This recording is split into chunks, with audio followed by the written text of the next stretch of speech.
این گوش مخملی رو یادتونه چند وقتی پیش شروع کرده بود جلوی دوربین و قرآن آتیش میزد و میگفت من ایرانیم و فرزند کوروشم. بریم ببینیم. عشق میکنم. من فرزند کوروشم. من فرزند ایران. دم از ایرانی بودن میزنه ولی میاد به اعتقادات 2 میلیارد انسان بی احترامی میکنه. دم از کوروش و ایرانی بودن میزنه ولی صلیب مسیحی رو میندازه گردنش. حالا کار ندارم که اینا فقط شعار حرفه، چون اگر کوروشش هم بود اینا رو گردن نمیگرفت. ولی پشت بندش اومدن یه ویدیویی رو وایرال کردن که گفتن که آره پشیمون شده. اینو ببینید. میخوام حرف بزنم، فقط میخوام حرف بزنم. میدونی چی این میگم؟ میخوام ویدیو حرف بزنم. واسه میخوام از خودم قبلنه، واسه الان نیست. جریان این ویدیو واسه یه چیز دیگه ای بود که یه دختری بود، همچین دختری، آره، آبروی اینو برده بود، عکسای برهنه و لختشو پخش کرده بود. اینم از سر حرص اومده بود گریه میکرد چیکار بکنم چیکار نکنم. اما اتفاقی که الان واسش افتاده رو میخوام بهتون بگم. اول شغل این خانمو ببین، شغلش چیه؟ یه خدمه، یه کاریه که اونور داره انجام میده. دیگه شاید خیلی از دخترای محل کشور خودمون این کارو نکنن، ولی این داره اونجا انجام میده.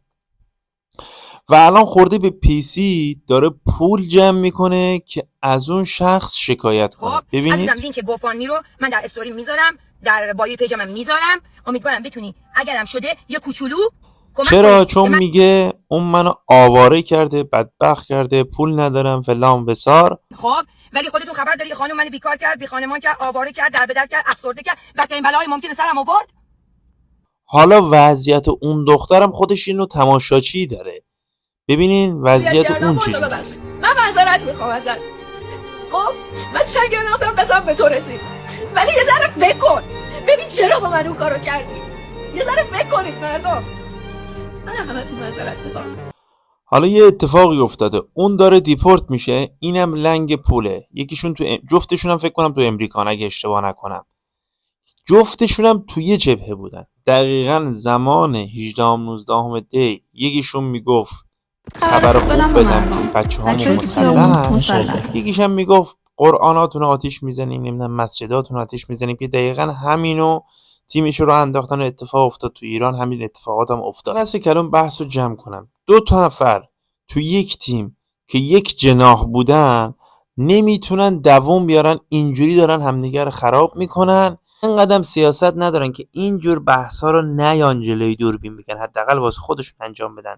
حرف اول آخرم اینه دوست عزیز، اینا خودشون گیر کار خودشونن. بعد تو میری از اینا خط میگیری، اتفاق میفته بهت خط میدن، میری اون کار رو انجام میدی، بعد آخر کشتی میشی. نهایت سعی و تلاششون هم چیه؟